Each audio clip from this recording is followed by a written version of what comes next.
নিশ্চয়ই যারা ঈমান এনেছে সুম্মা কাফারু তারপরে আবার কাফের হয়ে গেছে, সুম্মা আমানু তারপর আবার ঈমান এনেছে, সুম্মা কাফারু তারপরে আবার কাফের হয়ে গেছে, সুম্মা ইজদাদু কুফরা তারপর কুফরিতে সীমালঙ্ঘন করেছে, আবার নতুন করে ঈমান আনয়ন করে নাই। লাম ইয়াকুনিল্লাহু লিয়াগফিরা লাহুম যারা কুফরি করলো আর ঈমান আনলো না এমন লোকদেরকে আল্লাহ ক্ষমা করবেন না। নাউযুবিল্লাহ। যার ক্ষমা নাই, কুফরি নিয়ে মারা যায়, তার কপালে জান্নাতও নাই। ঈমান এনেছে আবার কুফরি করেছে, আবার ঈমান এনেছে আবার কুফরি করেছে। এই আয়াতে কারিমা দিয়া বোঝা যায় ঈমান আনার পরেও কুফরি করার সম্ভাবনা আছে। নবী এবং রাসূল ব্যতীত কারো ঈমান নিরাপদ নয়। শুধু আল্লাহর নবীগণ তারা কুফরি করবে না, তাদেরকে হেফাজত করেন কে? এই ছাড়া আর কারো ঈমান নিরাপদ নয়। আপনার আমার সবার ঈমান হারিয়ে যাওয়ার সম্ভাবনাও আছে। তাই আমাদেরকে ঈমানের ব্যাপারে সতর্ক হওয়া লাগবে খুব বেশি। রাসূলুল্লাহ সাল্লাল্লাহু আলাইহি ওয়াসাল্লামের হাতে ঈমান এনে তারপরে আবার মুরতাদ হয়ে গেছে, এমন ঘটনাও আছে না নাই? রাসূলের সাহাবী ছিল, ঈমান এনেছে, রাসূলের হাতে হাত রেখে পরে আবার কালেমা হারাইয়া ফেলেছে, মুরতাদ হয়ে গেছে, কাফের হয়ে গেছে।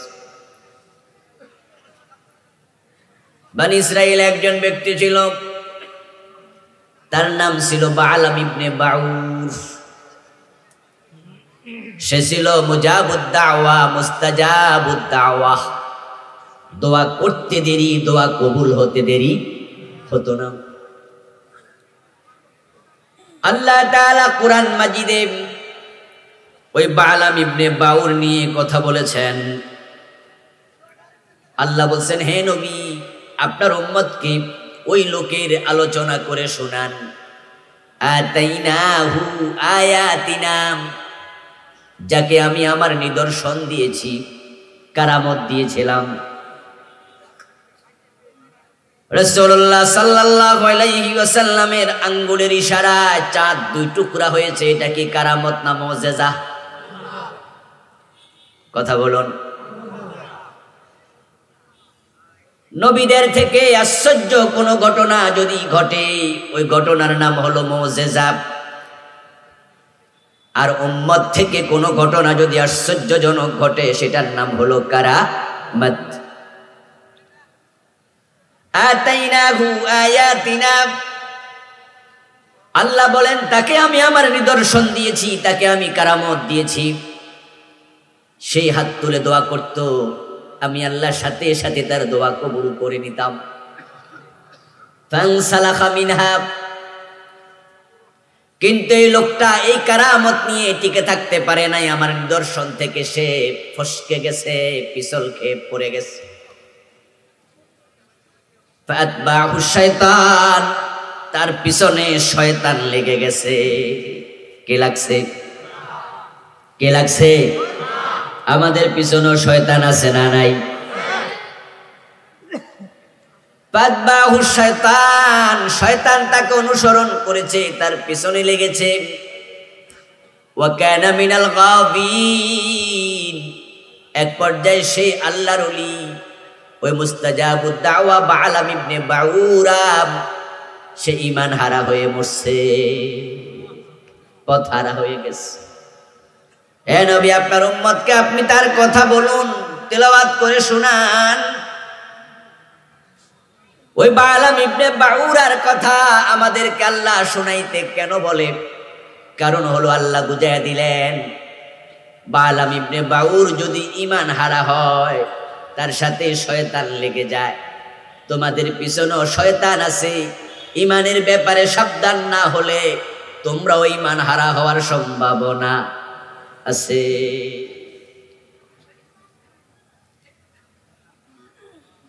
আমার প্রিয় ভাইয়েরা, আমরা সবাই জানি এই পৃথিবীতে ইমানের মতো দামি কোনো সম্পদ নাই, আছে নাকি?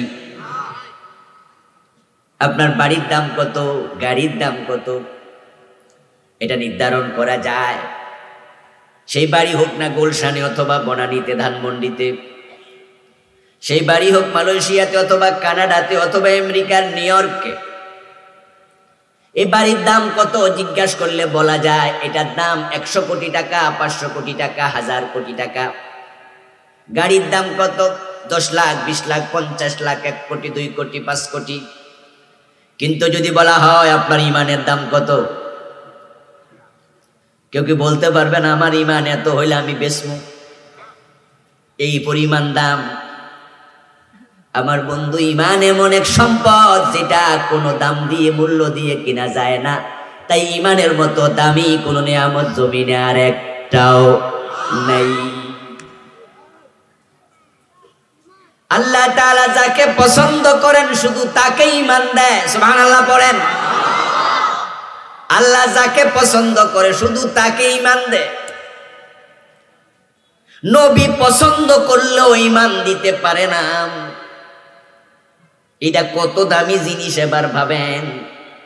যে নবীর আল্লাহ দুনিয়ায় পাঠাইছে উম্মতকে হেদায়েতের পথ দেখানোর জন্য, ওই নবীকে আল্লাহ তাআলা বলেন, ইন্নাকা লা তাহদি মান আহবাবতা ওয়ালাকিন্নাল্লাহা ইয়াহদি মান ইয়াশা। একটু আওয়াজ দিয়ে বলেন সুবহানাল্লাহ। রাসূলুল্লাহ সাল্লাল্লাহু আলাইহি ওয়াসাল্লামের চাচা আবু তালেব যখন মরে যাচ্ছে, রাসূলুল্লাহ বললেন, আম্মি কুল লা ইলাহা ইল্লাল্লাহ কালিমাতান আশহাদ লাকা বিহা ইনদাল্লাহ। ও আমার প্রিয় চাচা, আপনি একটাবার শুধু লা ইলাহা ইল্লাল্লাহ কালেমাটা পড়েন, ঈমানটা নেন, কালেমাটা নিয়ে মরে যান। বাকি দায়িত্ব আমি নিলাম। আশহাদ লাকা বিহা ইনদাল্লাহ। আমি কিয়ামতের দিন আপনি ঈমানদার ছিলেন, আল্লাহর সামনে আমি সাক্ষ্য দেব। কালেমাটা আপনি নেন। আবু তালেব কালেমা নিছে। কানা আখিরু কালামিহি কাল্লামাহুম হুয়া আলা মিল্লাতি আব্দুল মুত্তালিব। আবু তালেবের শেষ কথা ছিল, ভাতিজা তোমার ধর্ম নিলাম না, আমার বাবার ধর্ম আব্দুল মুত্তালিবের ধর্মের উপরে আমি আছি, এটা বলে মরে গেছে। রাসূলুল্লাহ সাল্লাল্লাহু আলাইহি ওয়াসাল্লাম কাঁদতে শুরু করলেন, বড় ব্যথা পেলেন। হায়রে, এই চাচাটাই তো আমারে ছোটকাল থেকে লালন পালন করে বড় করছে। আমার জন্মের আগে বাবা নাই, 5 বছর বয়সে মা নাই, 8 বছর বয়সে দাদা হারাইছি। ওই ছোট্টকালে তো আমি চাচার কোলে আশ্রয় নিয়েছি। আবু তালেব যখন মারা যায়, প্রিয় নবীর বয়স তখন 50 বছর। 8 বছর বয়সে চাচার কোলে আসছে। এখন রাসূলের বয়স 50, এর মানে হলো 42টা বছর। এই চাচাই তো আমারে বট গাছের মতো ছায়া দিয়া রাখছে। কিন্তু এই চাচারে আমি ঈমানটা দিতে পারলাম না, কালেমাটা নিল না, তাই রাসূল কাঁদতে শুরু করছেন। আল্লাহ তাআলা রাসূলুল্লাহ সাল্লাল্লাহু আলাইহি ওয়াসাল্লামকে সান্ত্বনা দিয়ে বলছেন, আল্লাকা বাখিয়ুন নাফসাক আল্লা ইয়াকুনু মুমিনিন। হে নবী, মানুষ ঈমান আনবে না, তাই বলে আপনি কেঁদে কেঁদে নিজকে কষ্ট দেওয়ার কোনো প্রয়োজন নেই। আল্লাহ তাআলা রাসূলুল্লাহ সাল্লাল্লাহু আলাইহি ওয়াসাল্লামকে প্রবোধ দেন, সান্ত্বনা দেন, আপনি কষ্ট পাবেন কেন? কষ্ট পাওয়ার কোনো প্রয়োজন নাই। আপনি নিজেকে কষ্ট দিয়েন না, চেষ্টা তো করেছেন। ইন্নাকা লা তাহদি মান আহবাবতা। আপনি যাকে পছন্দ করেন তাকে হেদায়াত দেওয়ার ক্ষমতা আমি আপনাকে দেই নাই। আপনি চাইলে ঈমান দিতে পারবেন না। ওয়ালাকিন্নাল্লাহা ইয়াহদি মান ইয়াশা, বরং আমি আল্লাহ যাকে চাই আমি শুধু তাকে ঈমান দিয়ে হেদায়েতের পথ দেখাই। ঈমান কত দামি এটা কোন নবীও চাইলে দিতে পারে না, ঈমান দেয় কে? জোরে বলুন, হেদায়েত কে দেয়? এই জন্য নবী মুহাম্মদ সাল্লাল্লাহু আলাইহি ওয়াসাল্লাম নিজেও হেদায়েত চাইতেন কার কাছে? প্রতিদিন নামাজে দাঁড়ায়া আমরা পড়ি ইহদিনাস সিরাতাল মুস্তাকিম। এই সূরা কি রাসূল নিজে পড়তেন না? রাসূল নিজেও বলতেন আল্লাহ আমার হেদায়েতের পথ দাও। আমার বন্ধু, ঈমান সবচেয়ে দামি জিনিস। এবার একটু বলুন তো, যে জিনিস যত দামি ওই জিনিসের ব্যাপারে খামখেয়ালি করে না মানুষ, যত্ন বেশি নেয়। যদি যত্ন কম নেয় সে জিনিস চুরি হওয়ার সম্ভাবনা আছে না নাই? দামি জিনিস ডাকাতি হওয়ার সম্ভাবনা আছে না নাই? ছিনতাইকারী ছিনতাই করার সম্ভাবনা আছে না নাই? এই জন্য দামি জিনিসকে যত্ন করতে হয়। যারাই যত্ন করবে না তারাই কুফরি করবে। ইন্নাল্লাযীনা আমানু সুম্মা কাফারু, নিশ্চয় যারা ঈমান আনছে অতঃপর আবার কাফের হয়ে গেছে, আল্লাহ তাদের ক্ষমা করবে না। যে ব্যক্তি কুফরি নিয়ে শিরক নিয়ে মারা যায় তার জন্য আল্লাহ জান্নাত হারাম করে দেন। এই জন্যই তো ঈমান নাই। তাই নবীর বাবা আজর ইব্রাহিম কত বড় নবী, কিন্তু ইব্রাহিম আলাইহিস সালামের বাবা আজর জান্নাতি না জাহান্নামী? ঈমান নাই। নূহ আলাইহিস সালামের ছেলে কেনান জান্নাতি না জাহান্নামী? কারণ কি? ঈমান নাই। লূত আলাইহিস সালামের স্ত্রী জান্নাতি না জাহান্নামী? কোরআনে আছে তারা জাহান্নামী। আজরের কথাও কোরআনে আছে, আজর জাহান্নামী।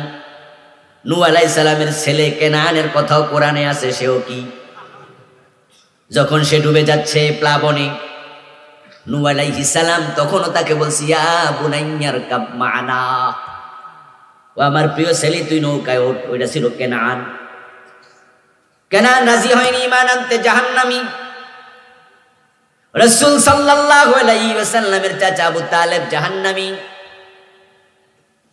আল্লাহর হাবিব বলছেন হুয়া নুহালিন নারি আযাবান আবু তালেব ওয়া হুয়া মুনতাইলুম বিনালাইন ইয়াগলি মিনহুমা দিমাগুহু। আবু তালেবের পায়ের নিচে জাহান্নামের আগুন দিয়া বানায়া দুটা চটি জুতা রেখে দেয়া হবে। ওই দুইটা জুতার উত্তাপে আবু তালেবের মাথার মগজগুলো টকবক করে ছিটতে থাকবে। চিরকালে শাস্তি পাবে আবু তালেব। ও আমার প্রিয় ভাই, যার ঈমান আছে, তোমার আল্লাহ ভালোবাসে, তোমার আল্লাহ পছন্দ করে ঈমানটা দিছে। এখন তুমি যদি যত্ন না করো শয়তান কেড়ে নিয়ে যাবে, আল্লাহর দোষ দেওয়ার কোনো সুযোগ নাই। আল্লাহ দিছিল, তুমি লালন করতে পারো নাই, যত্ন করতে পারো নাই, তুমি কপাল পোড়া। আর যে ব্যক্তি ঈমান লালন করবে, রাসূলুল্লাহ বলেন মান ক্বালা লা ইলাহা ইল্লাল্লাহ সুম্মা মাতা আলাইহি দাখালাল জান্নাহ, এই ঈমান নিয়ে মরতে দেরি, আল্লাহর জান্নাত পাইতে দেরি হবে না। খুব দামি জিনিস। এজন্য হযরত বেলালের দিকে তাকান। রাসূলের আপন চাচা আবু লাহাব জাহান্নামী, আপন চাচা আবু তালেব জাহান্নামী, কেনান নবীর ছেলে জাহান্নামী, আজর নবীর বাবা জাহান্নামী, আর বেলাল বাড়ি হলো হাবশায়, কালো মানুষ। রাসূল সাল্লাল্লাহু আলাইহি ওয়াসাল্লামের সাথে তার দেশের মিল নাই। উনি আরব দেশের, সে হাবশা ইথিওপিয়া। গায়ে চামড়ার মিল নাই। রাসূল হলেন চাঁদের চেয়ে সুন্দর, আর বেলাল ছিল কুচকুচে কালো। রাসূলের বংশের মিল নাই, দেশের মিল নাই, চামড়ার মিল নাই, কিন্তু বেলাল ঈমানটা কেমন ভাবে গ্রহণ করেছে, গলায় রশি লাগায়া টানে, বেলাল ঈমান ছাড়ে না। এজন্যই তো প্রিয় নবী মেরাজ থেকে ফিরে এসে বলেন, বেলাল আমি মেরাজের রাতে জান্নাতে ঢুকেছি, আমার আগে আগে তোমার পায়ের শব্দ শুনেছি। জান্নাতে যেতে হলে ঈমানটা লাগবে, এটা জান্নাতের চাবি। নামাজ জান্নাতের চাবি, হাদিস আছে। ঈমান জান্নাতের চাবি, হাদিস আছে। তবে নামাজ জান্নাতের চাবি, হাদিসটা জয়ীফ, কিন্তু ঈমান জান্নাতের চাবি, হাদিসটা সহিহ। যার নামাজ আছে ঈমান নাই, ওই নামাজ দিয়া জান্নাতের দরজা খুলবো? জান্নাতের দরজা খুলবে ঈমান দিয়ে। ঈমান, ঈমান, ঈমান। কালেমা পড়ে মরে যাও আবু তালেব, আমি তোমার দায়িত্ব নেব, আল্লাহর কাছে সাক্ষ্য দেব তুমি মুমিন, এর মানে তুমি জান্নাত পাবে। রাসূলের সাহাবী মুমিন হওয়ার জন্য আল্লাহর হাবিবের কাছে আসছে, তখনও কালেমা পড়ে নাই। সহিহ বুখারীতে এসেছে, সেই দেখে প্রিয় নবী যুদ্ধের বর্ম পরেছে, লৌহ বর্ম পরিধান করে, যুদ্ধের পোশাক পরে, ঢাল তলোয়ার রেডি করে জিহাদের মাঠে রওনা দিয়েছে। যুবক সাহাবী বলে, ইয়া রাসূলুল্লাহ, আমি তো ঈমান আনতে এসেছি, আউসলিমু আম উকাতিল, আপনি অনুমতি দেন, আমি যুদ্ধে যাব আপনার সাথে, নাকি আগে কালেমাটা পড়ে মুমিন হব? আপনি যেটাই বলেন আমি সেটাই করব। প্রিয় নবী বলেন, আসলিম সুম্মা কাতিল, আগে মুসলমান হও, কালেমা পড়ো, তারপরে যুদ্ধে চলো। ফাসলামা, অতঃপর লোকটি কালেমা পড়লো। সুম্মা কাতালা ফাকুতিলা, فقال النبي صلى الله عليه وسلم عمل قليلا واجر كثيرا। একটু আওয়াজ দিয়ে বলেন সুবহানাল্লাহ। দারুণ একটি ঘটনা শুনাইছি, বাংলা অর্থ আমি বলতেছি। আল্লাহর হাবিবের সাথে যুবক সাহাবী যুদ্ধে চলে গেল, ঈমান আনলো মাত্র। ঈমান আনার পরে বাড়িতেও যায়, ফ্যানটা এবার আমার দিকে করে দেন একটু ডাইরেক্ট। বাড়িতেও যায় নাই, যুদ্ধে চলে গেল রাসূলুল্লাহ সাল্লাল্লাহু আলাইহি ওয়াসাল্লামের সাথে। যুদ্ধ শেষ, এবার যুদ্ধের মাঝে ফায়াকতুলুনা ওয়া ইউকতালুন, যুদ্ধের নিয়ম হলো মারবে এবং মরবে। আল্লাহর হাবিব সাল্লাল্লাহু আলাইহি ওয়াসাল্লাম এবার বললেন, যারা যারা শহীদ হয়েছে তাদের লাশগুলো এখানে আনো। ওই লাশগুলো একত্র করা হলো। যারা মুসলিম, আল্লাহর হাবিব দেখতে গেলেন, দেখতে গিয়ে দেখেন ওই নও মুসলিম যুবকের লাশটাও দেখা যায় যুদ্ধে সেও শহীদ হয়ে গেছে। আল্লাহর হাবিব তার লাশের দিকে ইঙ্গিত করে বলেন, আমেলা কালিলাও ওয়া উজরা কাসীরা, এই লোকটা আমল করেছে সামান্য, কিন্তু পুরস্কার পাইয়া গেছে অনেক বড়। উনি কি নামাজ পড়ার সময় পাইছে? কথা বলতে হবে। রোজা রাখার সময় পাইছে? হজ করার সময় পাইছে? যাকাত দেওয়ার সময় পাইছে? খেয়াল করুন, সে কালেমা পড়েছে, যুদ্ধে গেছে, যুদ্ধে যাইয়া শহীদ হয়ে গেছে। বড় পুরস্কার মানে জান্নাত। যারা শহীদ হয় তারা জান্নাত পায়, পাবে না পাইয়া গেছে? কথা কয় না ভাইয়েরা? শহীদরা জান্নাত পাবে না পেয়ে গেছে? আর যারা শহীদ হয় নাই, ভালো মানুষ, তারা জান্নাত পাবে, তার একটা ভবিষ্যৎকাল, আর শহীদেরটা অতীতকাল পাইয়া গেছে। ইমাম আবু হানিফা, ইমাম বুখারী রাহিমাহুল্লাহ, যত বড় আলেম হোক না কেন, এরকম আরো কত বড় বড় আল্লাহর ওলি, আল্লাহর বড় বড় আলেম আছে, যারা শহীদ হয় নাই, তাদের লাশ আছে কবরে, রূহ আছে ইল্লিনে। তারা আমরা আশাবাদী জান্নাত পাবেন হিসাব নিকাশের পরে, ফুলসেরাত পার হইয়া। আর যারা শহীদ হয় তাদের লাশ থাকে কবরে, তাদের রূহ থাকে ডাইরেক্ট আল্লাহর জান্নাতে। তারা জান্নাত পেয়ে যায় সাথে সাথে। এই লোকটা ঈমান এনেছে, সাথে সাথে জান্নাত পেয়ে গেছে শহীদ হইয়া। তাহলে হাদিস দিয়ে বোঝা যায় জান্নাতের চাবি হলো ঈমান। যার ঈমান নাই তার নামাজ রোজা থাইকাও কোনো লাভ নেই। ঈমান হলো একের মতো, আর নেক আমল হলো ডান পাশে শূন্যের মতো। যদি কোনো মুমিন একটা নেক আমল করে, তার আমল নামায় সওয়াব হয় 10 গুণ। একের ডান পাশে শূন্য দিলে কত হয়? কোরআনেও আছে, মা জাআ বিল হাসানাতি ফালাহু আশরু আমসালিহা। একের ডান পাশে একটা শূন্য দিলে 10 হবে, 2টা দিলে কত হবে? কথা বলতে হবে, কয়টা? 3টা দিলে কত? এভাবে আপনি শূন্য দেন, মান বাড়বে। কিন্তু যদি কোনোদিন আপনি নিজেই একটা মুছে দেন, শূন্যগুলোর দাম কত থাকবে? এই জন্য ইমানের যত্ন নিতে হবে। ইমান যদি হারায়া যায় তখন আমলগুলো সাথে সাথে বাতিল হয়ে যায়। আমও নাই, সালাও নাই, সব একসাথে শেষ।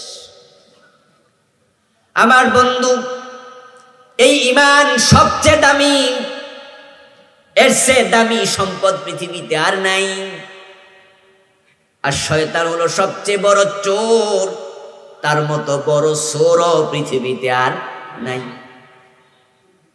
এখন আজকের মাহফিলে আমরা যারা আছি সবার সাথে একটা করে শয়তান আছে কিনা? হুজুরের সাথে আসেনি, আমার সাথে, সবার সাথে একজন করে আছে। প্রিয় নবী বলেন, বনি আদম, তোমাদের সবার সাথে একজন করে করিন আছে, শয়তান আছে। আমি নবী মুহাম্মদ, আমার সাথেও শয়তান আছে। তবে ফাইন্নাহু আসলামা বি, আমার সাথে যে শয়তানটা আছে সে আমার আনুগত্য করে, সে আমার কাছে মুসলমান হয়েছে। সুবহানাল্লাহ। সে আমার ঈমান কেড়ে নেবে না, আমারে ধোঁকা দেয় না। এবার আপনাদের শয়তান কার কার আপনার কাছে মুরিদ হয়েছে? একটু হাত তোলা দেন দেখি। নাকি আমরারে উল্টা মুরিদ বানাইছে? কত মুসলমান ঈমানটা কাইরা নিয়ে গেছে। শয়তান আমাদেরকে মুরিদ বানাইতে চায়। এই যে শয়তান আমাদের সাথে সবার আছে। এখন শয়তানটা দেহের কোন জায়গায় থাকে? মাথায়, পিঠে, হাতে, বুকে? না, কোন জায়গায় নয়। প্রিয় নবী বলেন, আশ-শাইতানু যাতিমুন আলা কলবি বনি আদম, তোমাদের সাথে যে শয়তান আছে সে তোমাদের কলবের পাশে ঘাপটি ধরে বসে থাকে। কারণ শয়তান জানে ঈমান থাকে কলবে। ল্যাংটার নাই বাটপারের ভয়, ল্যাংটার ডাকাতের ভয় থাকে না। ল্যাংটা বুঝেননি? যার গায়ে কাপড় চোপড়। রাতে 3টা বাজে রাস্তা দিয়ে এক ল্যাংটা বেটা হেঁটে যায়, পাগলা, কাপড় চোপড় গায়ে নাই, হেঁটে যাচ্ছে। এক প্রাইভেট কারওয়ালা ওই দিক থেকে আসার পথে লাইট জ্বালাইয়া ইঙ্গিত করছে, থামেন থামেন। ল্যাংটা কয়, কি হয়েছে? সামনে ডাকাতি হইতে আছে, যাইয়েন না। তো ল্যাংটা একটা হাসি দিয়ে কইব, ডাকাতি হইলে আমার অসুবিধাটা কি? আমার আছেটা কি? যার কাছে সম্পদ নাই তার ডাকাতের ভয় নাই, আর যার কাছে লাখ টাকা কোটি টাকা আছে তার ডাকাতের ভয় আছে না নাই? যার ঈমান নাই শয়তানের ব্যাপারে তার টেনশন করা লাগে না, হে নিজে তো একটা শয়তান, ঠিক কি না? আর যার ঈমান নামক দামি সম্পদ আছে সে সতর্ক হওয়া দরকার আছে কিনা? সতর্ক হবেন না তো শয়তান আপনার ঈমানটা কেড়ে নিয়ে যাবে। এখন বাংলাদেশে শয়তান কিন্তু সফলতা মোটামুটি লাভ করে লাইছে। সেই দেশের হাজার হাজার লোকের ঈমান কেড়ে নিয়েছে। শুধুমাত্র বেনামাজির ঈমান কেড়ে নেয় না, বেরোজগারের ঈমান কেড়ে নেয় না, পীর সেজে ভণ্ড পীর হইয়া হাজার হাজার নামাজি মুরিদের ঈমানও শয়তান কেড়ে নেয়।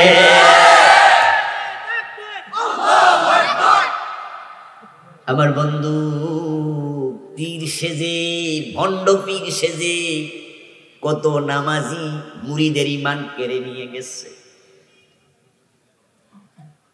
পীর হইয়া পায়ে সেজদা নেয়, মুরিদ সেজদা দেয়, এমন মুরিদ পীর বাংলাদেশে আছে কিনা? ওগুলোর ঈমান আছে তো? আমার বন্ধু, পর্দার বালাই নাই, সরাসরি বেপর্দা মহিলা মুরিদ বানায় এমন পীরও আছে না নাই? এর ঈমান আছে বুঝি? ও বন্ধু, বেপর্দা হলে ঈমান যায় না, এটা কবিরা গুনাহ। কিন্তু পীর যখন বেপর্দা হয় তখন ঈমানটা কেন যায়? এর কারণ হলো তার মুরিদরা বুঝে হুজুরের মতো এই পর্যায়ে গেলে আর পর্দা লাগে না।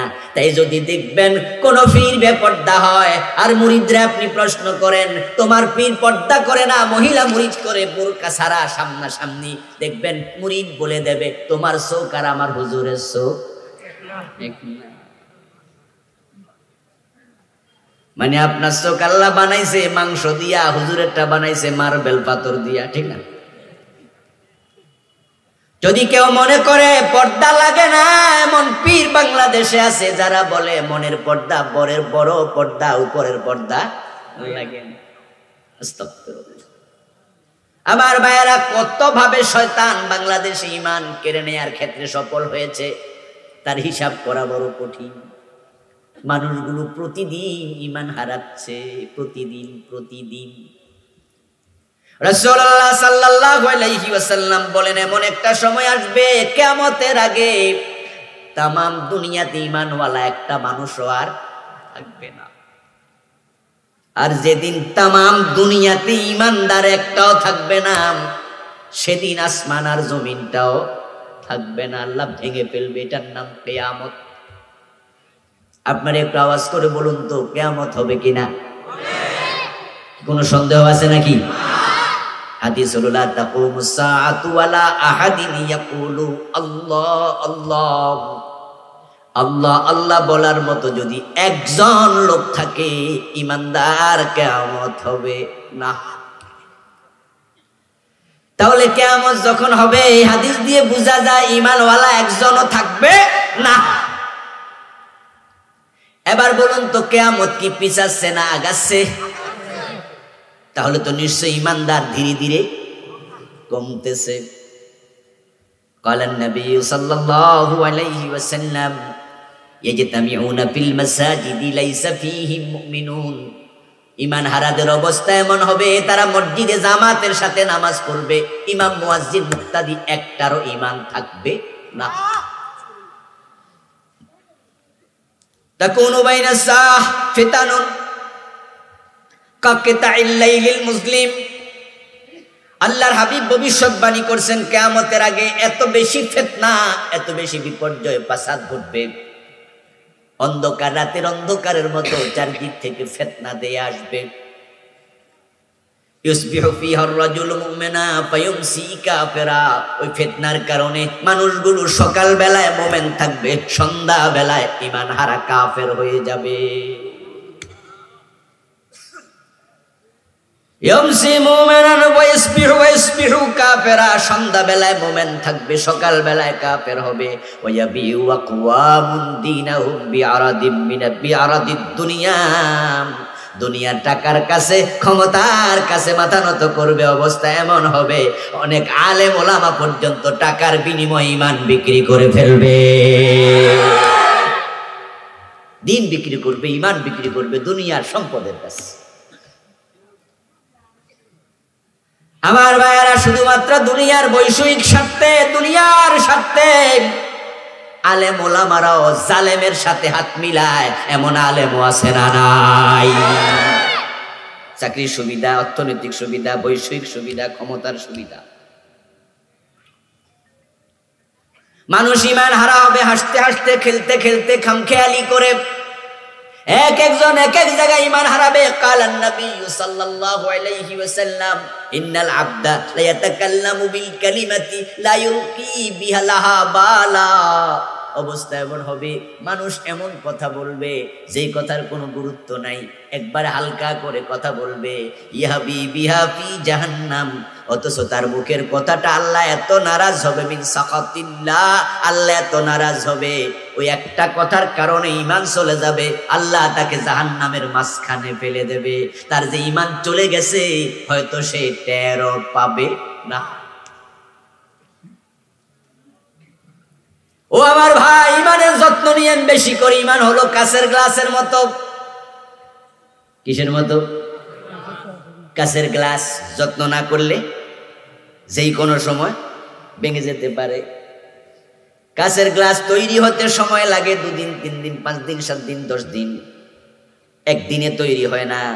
যে বালি থেকে কাচ হয়েছে, ওই বালি সংগ্রহ করে কত দূর থেকে, তারপরে এগুলাকে পিউরিফাই করে, তারপরে এগুলাকে মেডিসিন দেয়, তারপরে তৈরি করে করে মেশিনে ঢুকায়, তারপরে এগুলো কাছে রূপ নেয়, তারপরে কাচ দিয়ে আবার চাচে ফেলে গ্লাস বানায়। একদিনে হয় না, কিন্তু ভাঙতে কতক্ষণ লাগে? মানুষ এমন কথা বলে যে কথার কারণে ঈমান যায়, এমন কাজ করে যে কাজের কারণে ঈমান যায়, এমন চিন্তা মানুষ মাথায় লালন করে যে চিন্তার কারণে ঈমান যায়। ঠুনকোতে চলে যাবে। একজন হিন্দু যদি আমাদের কাছে এসে মুসলমান হয়, ওই হিন্দু আজকে কালেমা পড়েছে, আমার হাতে মুসলমান হয়েছে, আপনি ভাববেন না সে বুঝি এখনই সিদ্ধান্ত নিছে, না। কারণ সে হিন্দু জানে মুসলমান হইলে পরিবারে জায়গা দেবে, বাবার সম্পত্তি পাবে, বউ আর ঘরে জায়গা। মুসলমান হলে পরে তার পরিবার থেকে আলাদা হবে, তার মা বাবা আলাদা করে দেবে, বউ আলাদা করে দেবে, সন্তান আলাদা করে দেবে, জায়গা জমিন পাবে না, এলাকায় ঢুকতে দেবে না। তাই হুট করে সে কালেমা পড়ে নাই, 2 মাস 6 মাস চিন্তা করছে, ভাবতেছে কি করি, অনেক সময় লাগাইয়া তারপরে এবার একবারও সিদ্ধান্ত নিছে, যা হওয়ার হোক আমি কালেমা পড়বই। এখন একজন হিন্দু বৌদ্ধ খ্রিস্টান কালেমা পড়ে মুসলমান হলো, 2 মাস 6 মাস চিন্তা করে। আমি এবার তাকে ডাকলাম, বললাম ভাই আমার, আপনি তো কয়দিন আগে হিন্দু ছিলেন। কয় জি হুজুর, কিন্তু ইদানিং আপনাকে দেখি কাদিয়ানীদের মসজিদে নামাজ পড়েন, ঘটনা কি? ওদের সাথে বন্ধুত্ব আছে, কাদিয়ানির লগে মিশেন, ঘটনা কি? আপনি না হিন্দু ছিলেন? কয় ছিলাম, তো এখন তো মুসলমান। ও তাই নাকি? কোরআন মানেন? কয় জি। নামাজ রোজা মানেন? কয় জি। হজ যাকাত মানেন? জি। বিশ্বনবী শেষ নবী মানেন? কয় না। এমিয়ার ইমানটা আছে না গেছে? যাইতে কতক্ষণ লাগছে? মুমিন হইতে সময় লাগছে, কাঁচের গ্লাসের মতো ভাঙতে সময় লাগে না।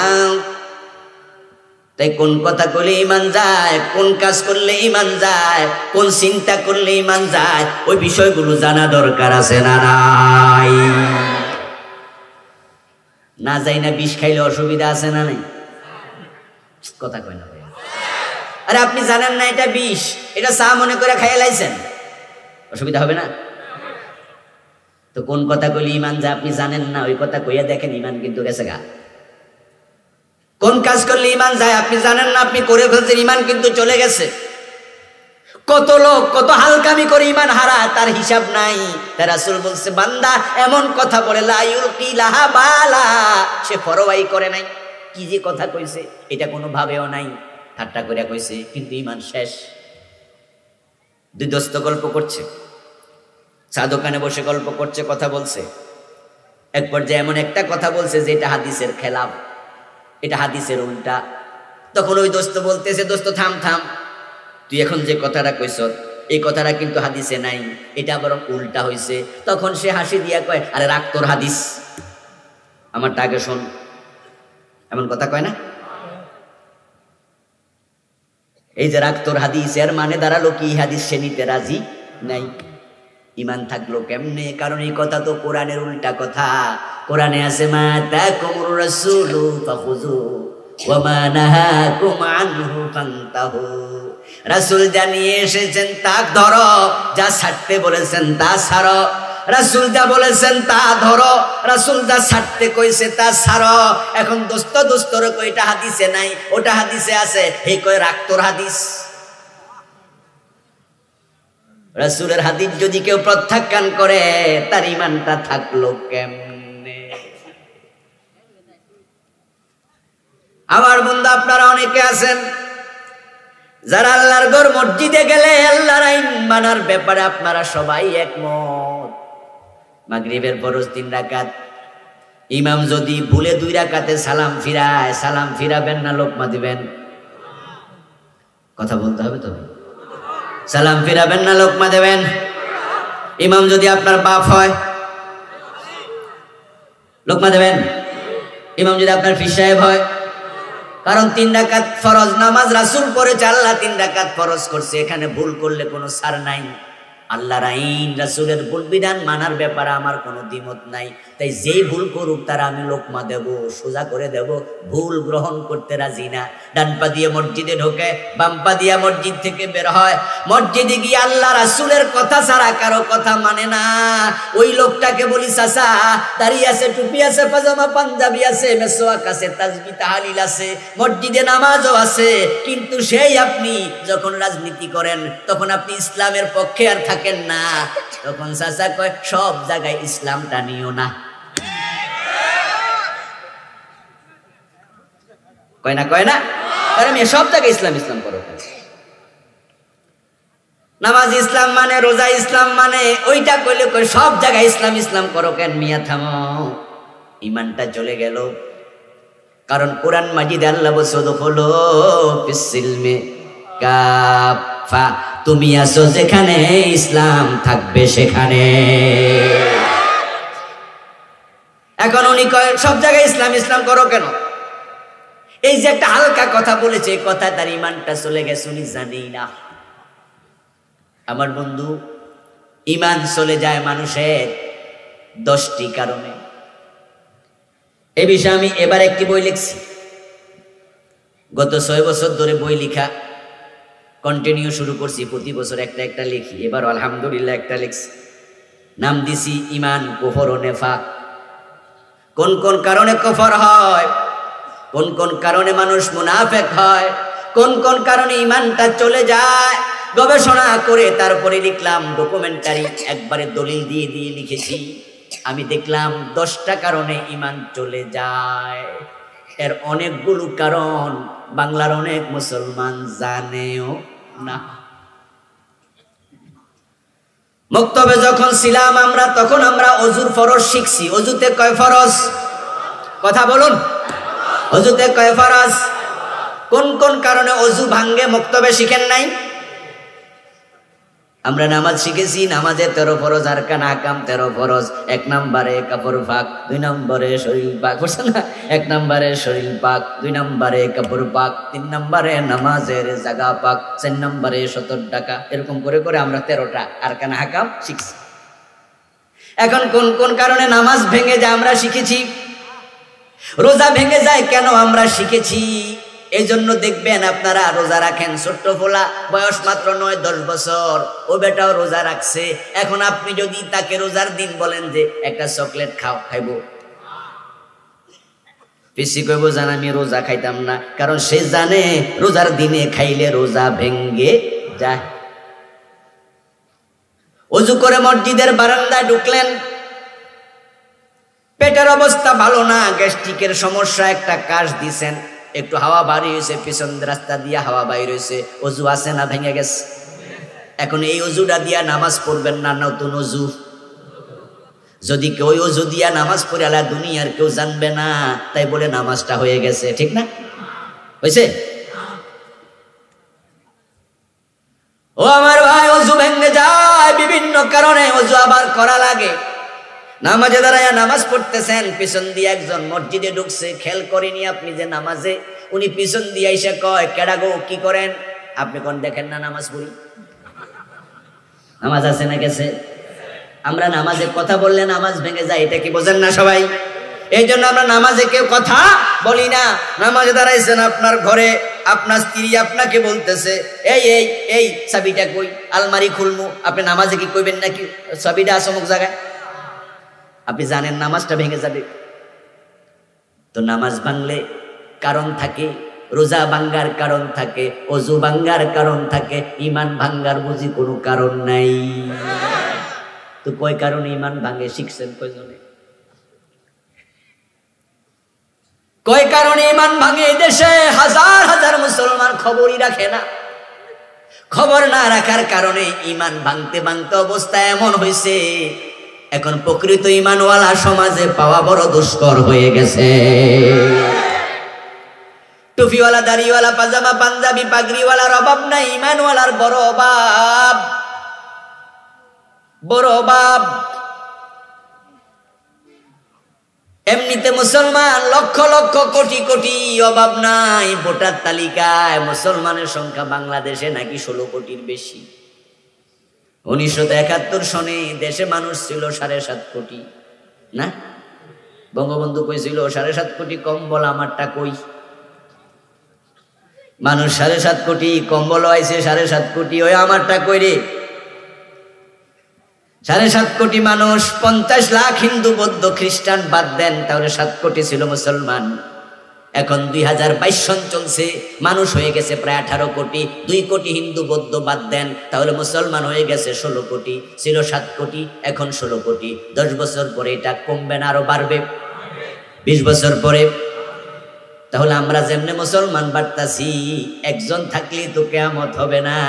আমরা তো 16 কোটি অলরেডি আছি, তো কিয়ামত হওয়ার আপাতত কোনো সম্ভাবনাও, কিয়ামত হবে অনেক পরে। রাসূলুল্লাহ সাল্লাল্লাহু আলাইহি ওয়াসাল্লাম বলেছেন, আমি এবং কিয়ামত পাশাপাশি প্রেরিত হয়েছি, আমার পরে আর নবী নাই, আমার পরেই হলো কিয়ামত।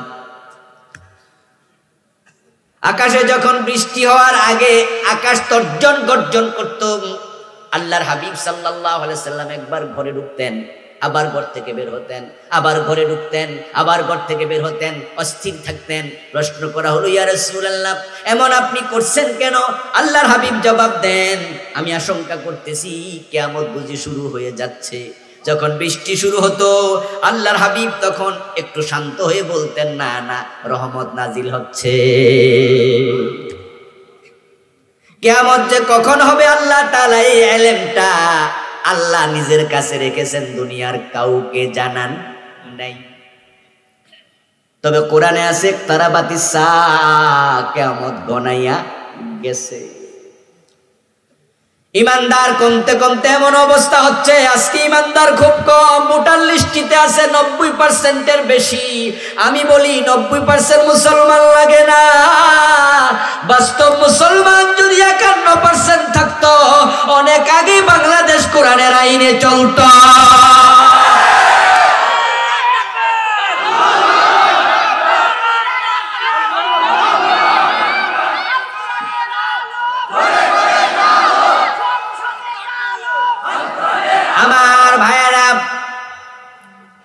রাসূলুল্লাহ সাল্লাল্লাহু আলাইহি ওয়াসাল্লাম 10 বছর মদিনার প্রেসিডেন্ট ছিলেন। দেশ চালাইছে মন মতো না কোরআন মতো। তিনি বলেছিলেন, আমার মেয়ে ফাতেমা যদি চুরি করে, আমি ফাতেমার হাতটাও কেটেই দেব। কারণ কোরআনে চোর ধরে হাত কাটার আইন আছে না নাই? আবু বকর, ওমর, ওসমান, আলী রাদিয়াল্লাহু তাআলা আনহুম, উনারাও রাষ্ট্রপ্রধান ছিলেন। হযরত ওমর তো অর্ধ দুনিয়ার প্রেসিডেন্ট ছিলেন, ঠিক না? ওই রোম পারস্য পর্যন্ত মুসলমানের অধীনে ছিল। অর্ধ পৃথিবী করেছ শাসন, ধুলার তখ্তে বসে, খেজুর পাতার প্রাসাদ তোমার বারে বারে গেছে খসে। অর্ধ দুনিয়া ওমর চালালেন। আপনারা একটু বলুন তো, তিনি মন মতো চালাইছে না কোরআনের আইন মতো?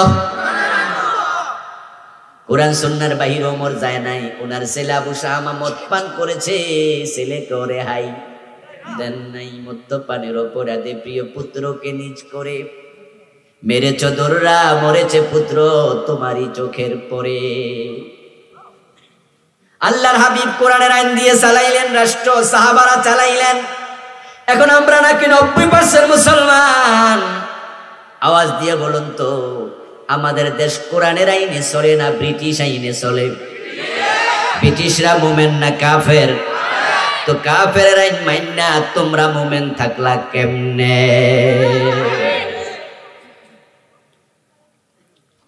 সাবধান মুসলমান, ইমান পাহারা দিন। কুফরি করলে ইমান চলে যায়। ইমান ভেঙ্গে যাওয়ার 10টা কারণ। 1 নাম্বার কুফর।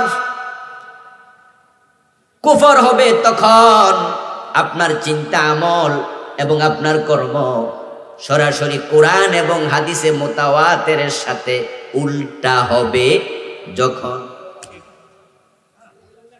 ইমান মানে কুফর না, কুফর মানে ইমান না, দুইটা কলবে একসাথে হবে না। তো আপনি কোরআনের কিছু মানেন, কিছু মানেন না, আপনি কি মুমিন না কাফের? আল্লাহর কথা থেকে শুনুন। ইয়াকুলুনা নুমিনু বিবাদিন ওয়া নাকফুরু বিবাদ ইউরিদুনা আন ইয়াত্তাখিযু বাইনা যালিকা সাবিলা। কিছু লোক আছে তারা বলবে, আরে একবারে মানি না তা তো না, কিছু তো মানি, কিছু তো। আয় আপনি কি মুসলমান? কইছি তো পুরা কোরআন মানেননি। আমরা পারিনি। কুজুর আমরা কি আর পারি সব মানতে? কিছু মানি, কিছু মানি না। নুমিনু বিবাদিন ওয়া নাকফুরু বিবাদ। কই কিছু মানি, কিছু তো পারি না মানতে, কিছু মানি না। ইউরিদুনা আন ইয়াত্তাখিযু বাইনা যালিকা সাবিলা। আল্লাহ কয় তারা মাঝামাঝি রাস্তা খোঁজে। মাঝামাঝি রাস্তা মানে হলো আল্লাহ কো খুশি রাখো মগর শয়তান কো বেজার না করো। আল্লাহরেও খুশি রাখে, শয়তানরেও নারাজ করে না। মাঝামাঝি রাস্তা খোঁজে, কিছু মানি কিছু মানি না। উলাইকা হুমুল কাফিরুনা হাক্কা। আল্লাহ ফতোয়া দেয়, ঘোষণা দেয়, যারা কিছু মানে না তারা অরিজিনাল কাফের হয়ে গেছে। কিছু মানবেন কিছু মানবেন না, কোরআনের বিধান, মুমিন হওয়ার সুযোগ নাই। এখন মুমিন যদি হতে চান, ঈমান ধরে রাখতে চান, কুফর করা যাবে না। আর কুফর যদি না করেন তাহলে কি করবেন? আল্লাহ কোরআনে বলে ক্বালু সামি'না ওয়া আতা'না। যারা মুমিন তাদের একটাই বক্তব্য হবে, সেটা হলো আল্লাহ এবং রাসূল যা বলে শুনলাম এবং মানলাম। আরে ভাই, আপনার ঈমান আপনার কাছে, আমারটা আমার কাছে। আপনি হারাইলে আমার কি? আপনার কবরে আমি যাব না, আমার কবরে আপনি যাবেন না। আমাদের দায়িত্ব হলো মেসেজ দেয়া। আপনি মানেন কি মানেন না, জোর করার দায়িত্ব আমাদের নাই। আল্লাহ নবীকে জোর করতে বলে নাই। লা ইকরাহা ফিদ্দীন ক্বাদ তাবায়্যানা রুশদু মিনাল গাই। আল্লাহ কোরআনে বলেন দ্বীনের ব্যাপারে বাড়াবাড়ি করিও না। কোনটা হক কোনটা না হক এটা আলাদা হয়ে গেছে। ইন্নামা আলাইকাল বালাগ ওয়া আলাইনাল হিসাব। ও আমার নবী, আপনি শুধু পৌঁছায়া দেন। ওয়া যাক্কির ইন্নামা আনতা মুযাক্কির। আপনি উপদেশ দেন, উপদেশ দেওয়ার জন্য পাঠাইছি। লাস্তা আলাইহিম বিমুসাইতির।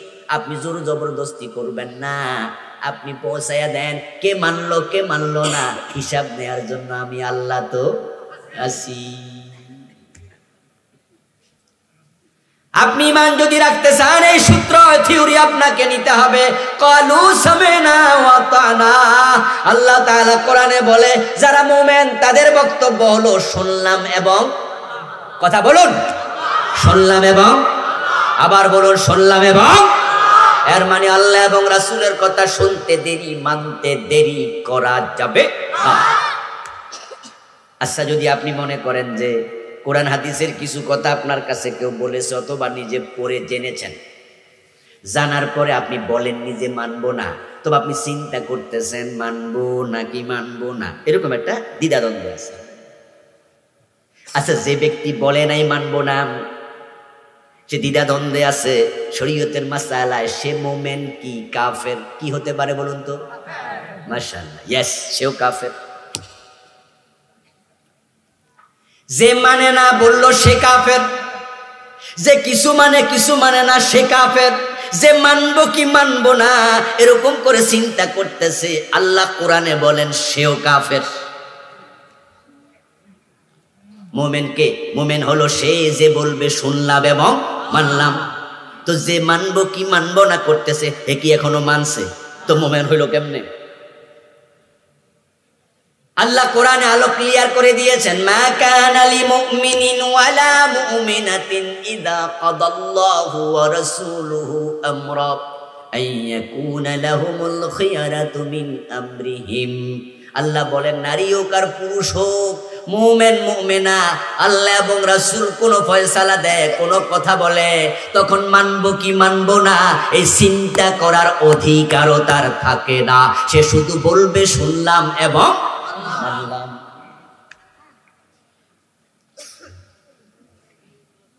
قال النبي صلى الله عليه وسلم المؤمن كالجمل الأنيف حيثما قيد ينقاد।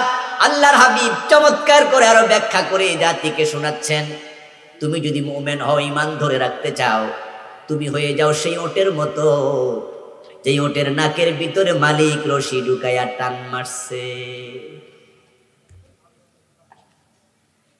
ওটের নাকের ভিতরে রশি ঢুকাইয়া যদি মালিক টান দেয়, এখন ওট কি দাঁড়াইয়া থাকবে না হাঁটবে? দাঁড়াইয়া থাকলে কি হবে? নাকটা থাকবে না ছিঁড়ে যাবে? টান দিতে দেরি, কদম দিতে দেরি করবে না, নাকটা ছিঁড়ে যাবে। তুমি মুমিন হলে এমন হও, আমি শুনলাম আর মানলাম, আমার আল্লাহ আমার রাসূল যা বলে এর বাহিরে আমি চলবো না। এজন্যই তো যারা প্রকৃত মুমিন তারা আল্লাহ ছাড়া কারো আইন মানতে রাজি হয় না।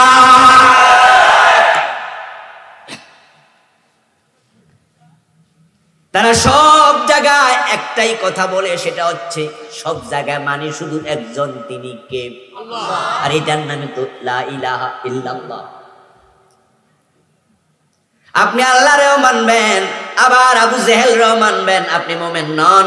আপনি আল্লাহরেও মানবেন, আবার ফেরাউনকে মানবেন, আপনি মুমিন নন। আপনি আল্লাহরে মানবেন, আপনি আবার নমরুদরে মানবেন, আপনি মুমিন নন। আপনি আল্লাহর আইন মানবেন, আবার ব্রিটিশ আইন মানবেন, আপনিও মুমিন নন। নবী মুসা যদি বলতো চাচা ফেরাউন আমরা তোমার আইনও মানি, আমার আল্লাহর আইনও মানি, তে মসজিদে গিয়ে আল্লাহর আইন মানবো, আবার আদালতে তোমার আইন মানবো। ও মুসলমান ভাইরা, ইসলামের কোন বিধানের বিরুদ্ধাচরণ করলে ঈমান থাকবে না। আমরা বলতেছি সুদ খাওয়া হারাম, আর আমাদের কিছু বুদ্ধিজীবী বলতেছে, বুদ্ধিজীবী যারা বুদ্ধিকে বেচা খায় উনারা বুদ্ধিজীবী। মাঝে মাঝে দেখবেন অনেক ব্যাপারে নাক গলায় হুক্কা হুয়া ধ্বনি দেয়। যদি কোনো জায়গায় দেখা যায় মাদ্রাসায় সামান্য দোষ পায়, তখন 20-30টা একসাথে ওই শিয়ালের মতো হুক্কা হুয়া শুরু করে দেয়। কিন্তু যদি দেখা যায় কলেজের মাঝে নারী ধর্ষিতা হয়, তখন মুখের মাঝে কুলুপ দিয়ে বসে থাকে। ওই এমএস কলেজে, এমসি কলেজ, সিলেটের এমএস কলেজ, ওখানে স্বামীর হাত থেকে নিয়া 6-7 জনে মিলে একটা মেয়েরে ধর্ষণ করলো, তখন বুদ্ধিজীবীরা চুপ করে থাকে, আওয়াজ করে না। কয়দিন আগে আপনারা ইডেন কলেজে দেখছেন, ইডেন কলেজের ছাত্রীরা নিজেরা বলেছে ইডেন কলেজের মেয়েদেরকে ইজ্জত দিতে বাধ্য করা হয়, জোর করে করে বিভিন্ন নেতাদের বাসায় রাতের বেলা মেয়ে পাঠানো হয়। মেয়েরা বলেছে সার্টিফিকেটের জন্য আসছি, ইজ্জত বিকিয়ে দিতে হয়। এই যে কত 15-20 দিন, 1 মাস আগের ঘটনা, ইডেন কলেজ নিয়ে কত হইচই হলো। ফেসবুকে দেখলাম একজন মজা করে লিখছে, আমাদের একজন মন্ত্রী বলছেন আমরা বাংলাদেশের লোকেরা বেহেশতে আছে, বলছে না? আচ্ছা, তো ওই পোলা লিখছে, আরে হুর যে কোত্থেকে সাপ্লাই হয় এখন না টের পাইলাম। বেহেশতে আছে এখন না বুঝছি, হুর করতে যায় বেহেশত, কোন বেহেশতে যায়? ও মুসলমান ভাইরা, সুশীলরা তখন এসে তারা প্রেস ক্লাবের মাঝে কনফারেন্স করে, সেমিনার করে। হুজুররা সুদের বিরুদ্ধে এত কথা কয়, হুজুররা কি আর দেশ চালায় নাকি? হুজুররা কি বুঝবে? সুদ যদি বন্ধ করে দেয়া হয় রাষ্ট্রীয় ভাবে, তাহলে বিশ্ব ব্যাংক আর লোন দেবে না, IMF টাকা দেবে না, ADB টাকা দেবে না, চায়না দেবে না, জার্মানি দেবে না, রাশিয়া দেবে না, আমেরিকা দেবে না। তখন দেশের উন্নতি হবে কেমনে? বিদ্যুৎ কোত্থেকে হবে, রাস্তাঘাট কোত্থেকে হবে, ব্রিজ কালভার্ট কোত্থেকে হবে? তা সুদ বন্ধ করা যাবে না। আল্লাহ সুদ হারাম বানাইছে, আর আমাদের বুদ্ধিজীবীরা সুদের পক্ষে যুক্তি দেখাচ্ছে। কোরআনের আইনের বিপক্ষে একটা যুক্তি দিবা, ঈমান শেষ। শয়তানকে আল্লাহ বলছিল, আদম রে সেজদা কেন করলি না? শয়তান যদি সরি বলতো ঈমানটা যাইতো না, কিন্তু সে যুক্তি দিছে, আনা খাইরুম মিনহু, আমি তো সেরা। আমারে বানাইছো আগুন থেকে, তার ওনারে বানাইছো মাটি থেকে, সেজদা কেমনে করি? বলুন তো, আল্লাহর কথার বাহিরে যাইয়া যুক্তি দেওয়ার কারণে শয়তানের ঈমানটা আছে না চলে গেছে?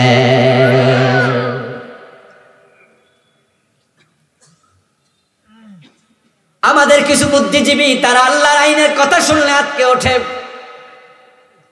আমি আশ্চর্য হই, শুধু বুদ্ধিজীবী না, এই মাঠের মাঝে অনেকে আছেন আল্লাহর আইনের কথা বলার সাথে সাথে আপনার মনে রাজনীতির একটা গন্ধ ঢুকছে। নামাজের কথা কইলে কেউ রাজনীতি খোঁজে না, রোজার কথা কইলে কেউ রাজনীতি খোঁজে না, হজের কথা কইলে কেউ রাজনীতি খোঁজে না। জমিনে আল্লাহর আইনের কথা বললে তোমার মাথায় রাজনীতির ভূত ঢোকে, কারণ তুমি আল্লাহর আইন জমিনে পছন্দ করো না। আল্লাহর আইনের কথা শুনলে কয়গুলো তো মধ্যযুগীয় আইন, চোর ধরে হাত কাটা ফেলবে, হুজুররা কয় কি কয় কি। আচ্ছা চোরের যদি হাত কাটা ফেলে চোর ভাত খাইব কি দিয়া? আরে চোরের জন্য কত মায়া, হাত কাটবে চোরের আর টেনশন করে বুদ্ধিজীবী। কারণটা কি? কারণ কিন্তু আছে, কারণ কিন্তু আছে। আমি যেটা মনে করি কারণ হলো উনি তো আসলে অন্যের জন্য টেনশন করে না। বাসায় আয়নার সামনে দাঁড়াইলে উনি আয়নার ভিতরে চোর দেখতে পায়।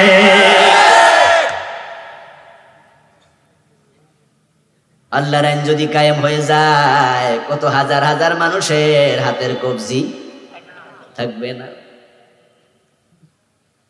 চোরের জন্য তুমি কেন মায়া কান্না করো? এই যে আপনার হোসেনপুর থানা, পুরা থানায় মানুষ যদি থাকে 10 লাখ, আপনাদের এই গ্রামের নাম পন্দি না, চোর পন্দি। মানুষ যদি থাকে 2000 1500, চোর আছে কয়জন? হয়তো 2 জন 4 জন, যারা মানুষের গরু চুরি করে, ছাগল চুরি করে, রাতের বেলা মানুষের ঘরে শীত কাটে, দরজা খোলা পাইলে ঘরে ঢুকে চুরি করে নিয়ে যায়। এমন চোরের সংখ্যা তো হাজার হাজার না, এমন চোরের সংখ্যা 2 জন 4 জন 10 জন 20 জন। লোক তো আছে এখানে 3000 4000। ওই 3-4টার হাত কাটার ব্যাপারে সিদ্ধান্ত নেও, ওদের হাতের ব্যাপারে তুমি টেনশন করো না, মায়া দেখায়ও না। এই 3-4 জনের কারণে 3000 মানুষ শান্তিতে ঘুমাতে পারে না। ওই 3000-এর কথা ভাবো।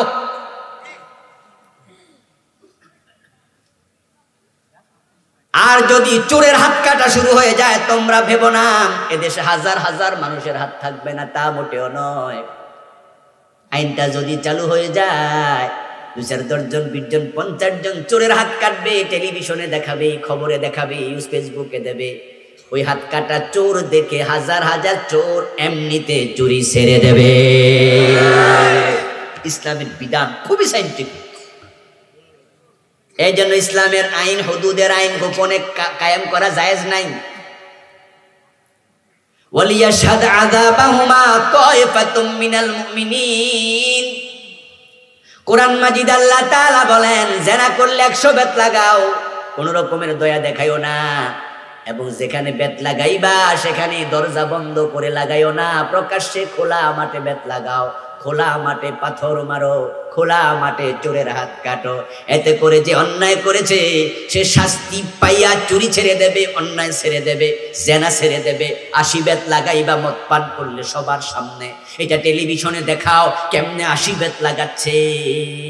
তাহলে যে অপরাধী সে শাস্তি পাইয়া অপরাধ ছেড়ে দেবে, আর লাখ লাখ অপরাধী শাস্তি দেখে ভয় পাইয়া অপরাধ ছাড়বে।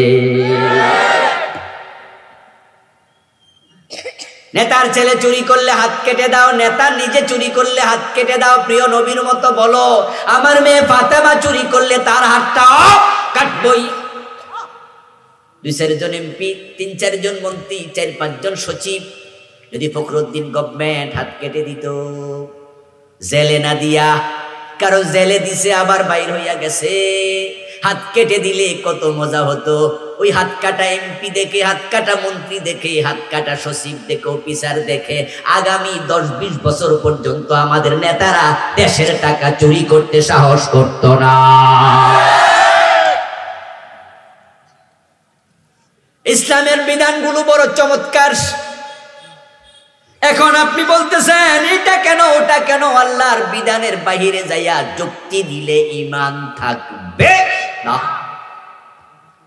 ঈমান যাওয়ার দ্বিতীয় কারণ হলো শিরিক, 3 নাম্বার কারণ হলো নিফাক। 10 কারণে ঈমান যায়। 1 নাম্বার কুফর, 2 নাম্বার শিরিক, 3 নাম্বার নিফাক। বলুন তো বাংলাদেশে শিরিক আছে না নাই? আমি এই বিষয়ে ছোট্ট একটি বই লিখেছি, প্রচলিত শিরক ও তা থেকে বাঁচার উপায় শিরোনামে আমি চলমান 29টা শিরিক লিখেছি, যেগুলো বাংলাদেশে চলছে। একটা শিরিক করলে ঈমান শেষ, চলতেছে 29টা। আমার জানা মতে, আমি জানি না এমন শিরিকও থাকার সম্ভাবনা আছে। যে এলাকায় একটা বন্ড পীরের মাজার থাকে, ওই এলাকায় শিরিকের বাজার শুরু হয়ে যায়। কত রকমের শিরিক চলছে সমাজে। ঈমান বাঁচাতে হলে শিরিক থেকে মুক্ত থাকতেই। তিন নাম্বার নেফাক, যে ব্যক্তির অন্তরে ইতিকাদে নেফাক ইতিকাদি তৈরি হয় তার ঈমানটা আর থাকে না। মুনাফিকদের একজন নেতা ছিল, তার নাম ছিল আব্দুল্লাহ ইবনে উবাই। সে রাসূলের হাতে কালেমা পড়ছেন। তার মৃত্যুর পর রাসূল সাল্লাল্লাহু আলাইহি ওয়াসাল্লাম নিজে জানাজার নামাজের ইমামতি করছে। রাসূলের গায়ের জামাটা তার ছেলে হাওলা চাইছে, দান চাইছে, রাসূল জামা দিছে। রাসূলের জামাটা পেঁচাইয়া তারপরে কবরে রাখছে। কবরে দেওয়ার আগে রাসূলুল্লাহ সাল্লাল্লাহু আলাইহি ওয়াসাল্লাম তার মাথাটা রাসূলের রানের উপর তুলে তারপর থুতু বের করে কপালে গালে লাগায়া দিছে। রাসূলের থুতুর উসিলায় যদি কবর আযাবটা বন্ধ থাকে, কিন্তু কবরের মাটি সমান করে দেওয়ার সাথে সাথে জিবরিল আমিন হাজির। আল্লাহ কোরআনের আয়াত নাজিল করে কয় কোনো লাভ নেই। ওয়ালা তুসাল্লি আলা আহাদিম মিনহুম মাতা আবাদা ওয়ালা তাকুম আলা কবরিহি ইন্নাহুম কাফারু বিল্লাহ। ও নবী, চেষ্টা করেছেন অনেক, কিন্তু লাভ হবে কেমনে? তার তো অন্তরে ঈমানটাই নেই। অথচ সে রাসূলের হাতে তো কালেমা পড়ছে। কালেমা পড়ার পর মুনাফিক কেন? 28টি চিহ্ন মুনাফিকের আমি এই বইতে লিখছি। এগুলো সব এক মাহফিলে বলা যাবে না, সময় কুলাবে না। সুযোগ থাকলে বইটা নেবেন, আজকে স্টেজে পাবেন শেষ দিকে ইনশাআল্লাহ। 28টি কারণে নেফাক হয়, 56 কারণে কুফর হয়, আলাদা বই 29টি কারণে শিরিক হয়। 4 নাম্বার ঈমান যাওয়ার কারণ, আল্লাহ তার বান্দার মাঝে মাঝখানে কাউকে ওসিলা বানায়, আল্লাহর বান্দার মাঝে মাঝখানে একজন রাখে। ডাইরেক্ট আল্লাহর কাছে চায় না, পীর সাহেবের কাছে বড় কাঁঠাল নিয়ে কয় হুজুর আমনে লইয়া দেন। তাই অনেকে আছে ছেলে মেয়ে পর্যন্ত মরা পীরের কাছে চাওয়া শুরু করে। এই বাইজিদ বোস্তামিতে কেন গেছো? কোনি আল্লাহর ওলি মানুষ, উনার কাছে একটু কইছি যে হুজুর আমি তো চাইছি আল্লাহ দেন, আপনি একটু চাইয়া দেন। খাজা বাবার কাছে কেন গেছো? আজমির শরীফে। আমার তো মুখ নাফাক, আমারটা তো আল্লাহ শোনে না। বিয়ে করছি 8-10 বছর হইয়া গেছে, বাচ্চা হয় না। তাই হুজুরের কাছে কইছি হুজুর আল্লাহ থেকে লইয়া দেখ। অথচ বান্দা এবং আল্লাহর মাঝখানে কাউকে মাধ্যম বানানো যাবে না। ফাযকুরুনি আযকুরকুম উদউনি আস্তাজিব লাকুম। চিন্তার ভিন্নতার কারণে ঈমান চলে যায়। মাঝখানে কাউকে মাধ্যম বানাবেন না। আল্লাহর কাছে বান্দা ডাইরেক্ট চাইবে। এখন চাওয়ার জন্য গণকের কাছে যায়, আংটিওয়ালার কাছে যায়, চাওয়ার জন্য এখানে সেখানে দৌড়াদৌড়ি করছে। ও রিক্সাওয়ালা, ঠেলাওয়ালা, দিনমজুর, কুলি, গরিব ভাই আমার, তোমাকে বলছি ছেলে বড় হয়ে গেছে, বিদেশ পাঠাতে পারো না। মেয়েটা বিবাহের বয়স হয়েছে, বিবাহ দিতে পারো না। বাচ্চা কাচ্চা বেশি, খাবার দাবার দিতে পারো না। আংটিওয়ালার কাছে যাইয়া তুমি রিজিক বাড়ানোর চেষ্টা করিও না। কোন পীরকে মাধ্যম বানাইয়া ঈমানটা হারাইও না। বরং তুমি সেজদায় দাঁড়ায়া যাও, নামাজের বিছানায় দাঁড়ায়া যাও। গভীর রাতে দুনিয়ার মানুষ যখন ঘুমায়, আমার আল্লাহ দুনিয়ার আকাশে নেমে আসে, ডেকে ডেকে বলে হাল মিন মুস্তারজিকিন ফারযুকাহু। কে আসো? রিজিক নাই, রিজিক চাও, আমি দিতে হাজির হয়ে গেছি। হাল মিন মুস্তাগফিরিন ফাগফির লাহু। কে আসো? গুনাহ করে বসে আছো, ক্ষমা চাও, আমি ক্ষমা করতে এসেছি। গভীর রাতে আল্লাহ কয় ক্ষমা করতে আসছি, ক্ষমা চাও। রাতের 3টা, 3:30, 4টা বাজে, আল্লাহ ডাকে ডাকে কয় ক্ষমা করতে আসছি। এখন তখন সব গুনাহওয়ালা নাক ডেকে ঘুমায়। ক্ষমাকারী ডাকে, ক্ষমা চাওয়ার লোক নেই। ও আমার ভাই, যায় না মাঝে দাঁড়ায়া যাও, সেজদা যাও, সেজদা গিয়ে দোয়া করবেন। মনে রাখো গুরু সেজদা গিয়ে বলবেন, সেজদা গিয়ে ক্যান্সার হয়েছে, সুস্থ হয় না। ও বন্ধু, আল্লাহ এমন এক ডাক্তার যিনি সুস্থ করতে ওষুধ পাতিও লাগে না। এমন বিপদ, যে বিপদে আপনি চোখে সরিষার ফুল দেখছেন, চারদিক থেকে বিপদ আসে। এমন বিপদ, এমন সমস্যা, ঋণ হচ্ছে, পরিশোধের সুযোগ নাই। আপনি ভাবতেছেন কি করি কি করি। আমি আবুল কালাম আজাদ আপনাকে ছোট্ট একটা পরামর্শ দিয়ে যাচ্ছি। আপনি গভীর রাতে যায় নামাজে দাঁড়ায়া যান। قال النبي صلى الله عليه وسلم أقرب ما يكون العبد من ربه وهو ساجد فأكثروا الدعاء رواه مسلم। আমার রাসূল নিজে বলেছেন, তুমি যদি সিজদায় যাও বান্দা, তুমি তোমার রবের খুব কাছে চলে যাও। এখন মনে যা চা শুধু চাইতেই থাকো। আরে বারবার দরখাস্ত দেন না, কলিং বেল টিপতে থাকেন না, দরজায় নক করতে থাকেন না। ভিক্ষুক গেছে দরজায়, ও বাড়িওয়ালা ভিক্ষা দাও ভিক্ষা দাও, বাড়িওয়ালা দরজায় খোলে না। আর ভিক্ষুক এমন তেরা হেও যায় না, এই কলিং বেল টিপ দিয়া দইরা রাখছে, কইরা বাজতেছে। দরজার কড়া দইরা শুধু নাড়তেছে নাড়তেছে। এখন বাড়িওয়ালা এক পর্যায়ে বাধ্য হইয়া মেজাজ খারাপ কইরা হইলো দরজা খুলতে বাধ্য। এখন দরজা খুলছে, কি চাও? এখন ফকির বলতেছে, এতক্ষণ ধরে খাড়াই রইছি, কিছু ভিক্ষা টিক্ষা দেন। কয় দিমু না, যাও। ভিক্ষুক কয় দিতেন না কেন, আমি গরিব মানুষ। আরে যদি চাল ডাল না থাকে, টাকা পয়সা, তাইলে কিছু ছাই হইলো দেন। চুলার মাঝে কি আছে? এদেশে কি কয়? আচ্ছা, এখন এবার বাড়িওয়ালা মহিলা কয়, ছাই তো এমনি ফালাই দিই, যেহেতু এ ছাইতে আছে কিছু দেই। এখন দৌড় দিয়া যাইয়া 2 মুঠা ছাই লইয়া আইসা তার প্লেটের মাঝে দিছে, দিয়া কই শান্তি হইছে নি মন, এবার যা, অনেক জ্বালাইছ। এখন ছাই হাতে লইয়া ভিক্ষুক আস্তে করে রওনা দিছে। সামনে গিয়া দেখে এক লোক দাঁড়াইয়া রইছে। এই মিয়া, আমি তোমার সব দেখছি, 5-10 মিনিট কলিং বেল টিপে পাইছো কি? পাইছি তো, ওই যে দিছে। কি দিছে? ছাই। কি কামে লাগবো এসব? আরে না, কামে লাগবো। দিতে দিতে চাইলো দিব, শুরু তো হইছে। আরে আজকে ছাই দিছে, কালকে হয়তো একটু চাউল দিব, শুরু তো হইছে, হাত আইতাছে।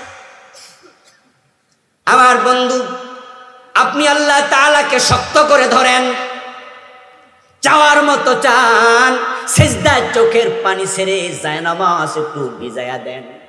আল্লাহর কাছে মুমিনের চোখের পানির মূল্য অনেক বেশি।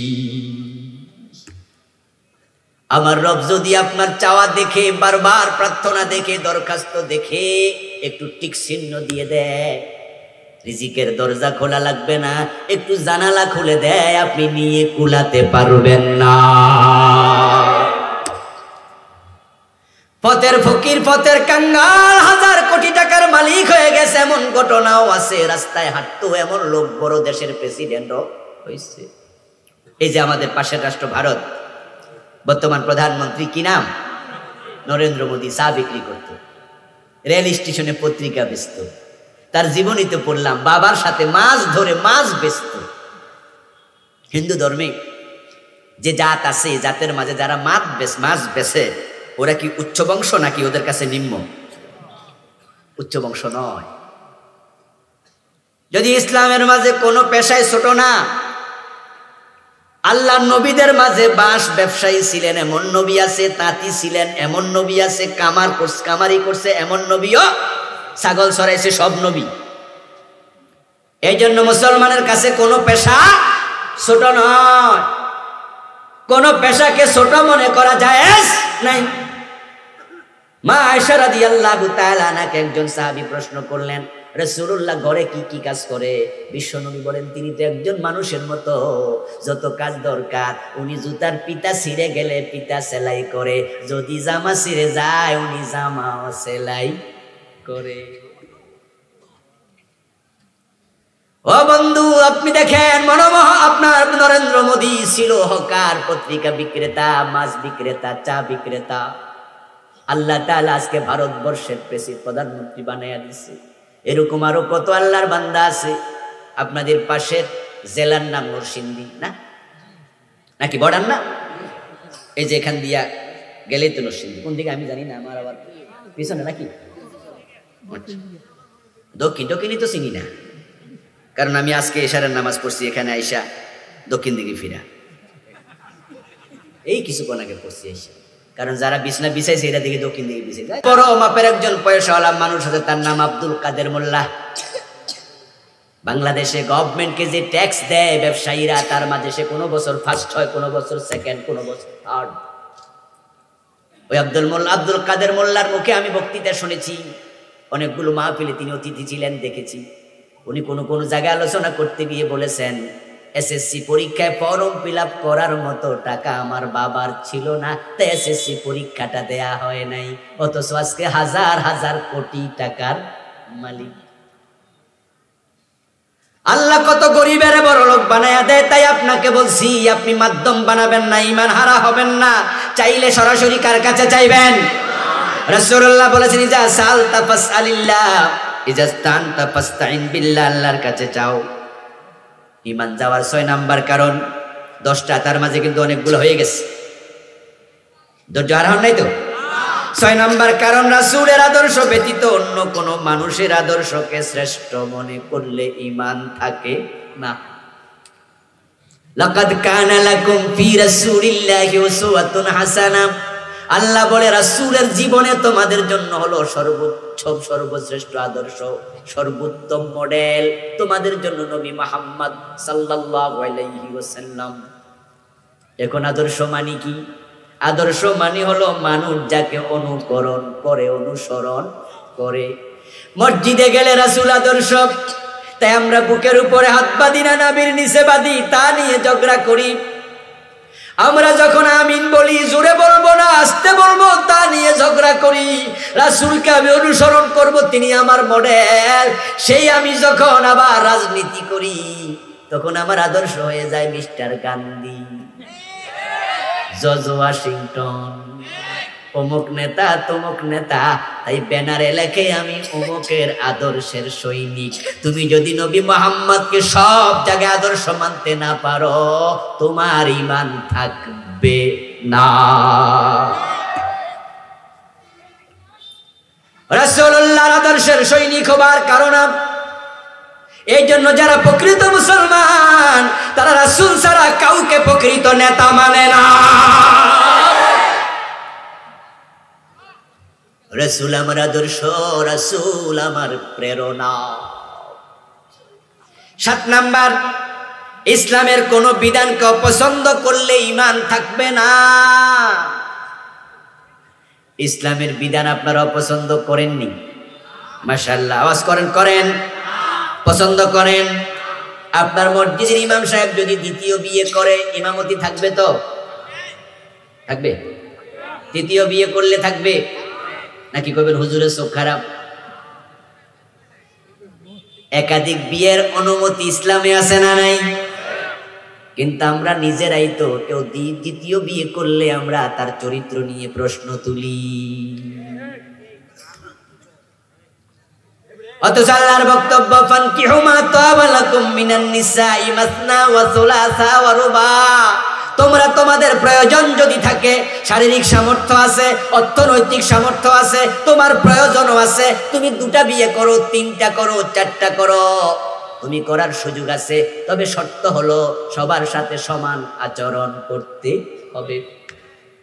ওয়াইন খিফতুম আল্লা তা'দিলু ফাওয়াহিদা, সমান আচরণ যদি করতে না পারো, তাহলে তুমি একটির বেশি বিয়ে করিও না। যে ব্যক্তি একাধিক বিয়ে করে আর সব বউর সাথে সমান আচরণ না করে, যা ইয়াউমাল কিয়ামা ওয়া শাক্কু মাইল, হাসরের দিন আল্লাহর সামনে যাবে, পাজরের এক পাশ থাকবে না। বাংলাদেশে এমন হাজার হাজার শত শত দ্বিতীয় বিবাহকারী আছে, যারা দ্বিতীয় বউ পাইয়া আগের বউর খবরটাও ঠিক মতো আর নেয় না। দ্বিতীয় বিয়ে করে আগের সংসারের পোলামায়ারে খরচা পাতি দেয় না। এ জাতীয় জালেমগুলো হাসরের দিন আল্লাহর আদালতে ধরা খাবে। কিন্তু তাদের কারণে, ইসলামের এই অনুমোদিত বৈধ বিধানটার কারণে অনেক মুসলমান ঈমান হারান হচ্ছে।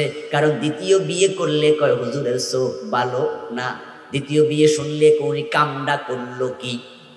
অথচ ইসলামের কোন বিধানকেই আপনি অমান্য করার সুযোগ আপনার নাই। জাস্ট একটা উদাহরণ দিলাম।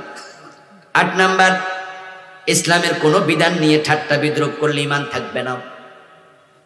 দাড়ি রাখার কারণে মুন্সি মোল্লা বলে টিটকারি দেয়, দাড়ি রাখার কারণে চাচা বলে ডাক দেয়, দাড়ি রাখার কারণে মেয়ে বিয়ে দেয় না, দাড়ি রাখার কারণে অফিসে চাকরি দেয় না, এমন জালেম আছে না নাই? দাড়ি রাখার কারণে চাকরি দেয় না। ও বন্ধু আমার, পুলিশে চাকরি করলে, সেনাবাহিনীতে চাকরি করলে তারা নাকি দাড়ি রাখতে অনুমতি নিতে হয়। আজিব আজিব, দাড়ি কাটা কবিরা গুনাহ। কথা ছিল কেউ দাড়ি কাটবে না, সে জায়গায় দাড়ি রাখতে নাকি মুসলমানের দেশে অনুমতি লাগে। অনুমতি ছাড়া যদি কোনো অফিসার দাড়ি রেখে দেয়, অধীনস্থ কেউ দাড়ি রেখে দেয়, আর তুমি যদি বলো দাড়ি কাটো, এমন বাবাও পাওয়া যায় ছেলে দাড়ি রাখছে, তাই বাবা কই বয়সে কি লেগে রাখছ কাইটালা, তোরে বুইরা বুইরা দেখা যায়, কয় না?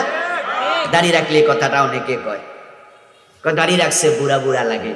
তা আমি বললাম, তাহলে কি আপনি বাচ্চা হতে চান? দাঁত গুলা ফালাই দেন, বাচ্চা বাচ্চা লাগবে। কি ঠিক না? যারা 6 মাস বয়সের বাচ্চা, ওরা দাঁত কয়টা আছে? ও তো নাই। তা আপনি দাঁত 32টা হাঁটেন কেন? ভাঙ্গালাম, খুব বাচ্চা বাচ্চা লাগে। ইসলামের কোন বিধানকে কখনো হেয় করা যাবে না, তাচ্ছিল্য করা যাবে না। যদি ইসলামের বিধানকে হেয় করেন, বিদ্রোহ করেন, ঈমান শেষ। 9 নাম্বার কারণ, মুসলমানদের বিরুদ্ধে কাফেরদেরকে সহযোগিতা করবেন। যুদ্ধ চলাকালীন সময়ে যদি কোনো ব্যক্তি কাফেরদেরকে সাহায্য করে, ঈমান শেষ, ঈমান শেষ। ও মুসলমান, আমরা দেখেছি আফগানিস্তানের যুদ্ধ চলাকালে, ইরাকের যুদ্ধ চলাকালে অনেক মুসলমান নেতারা আমেরিকাকে তলে তলে সাহায্য করেছে।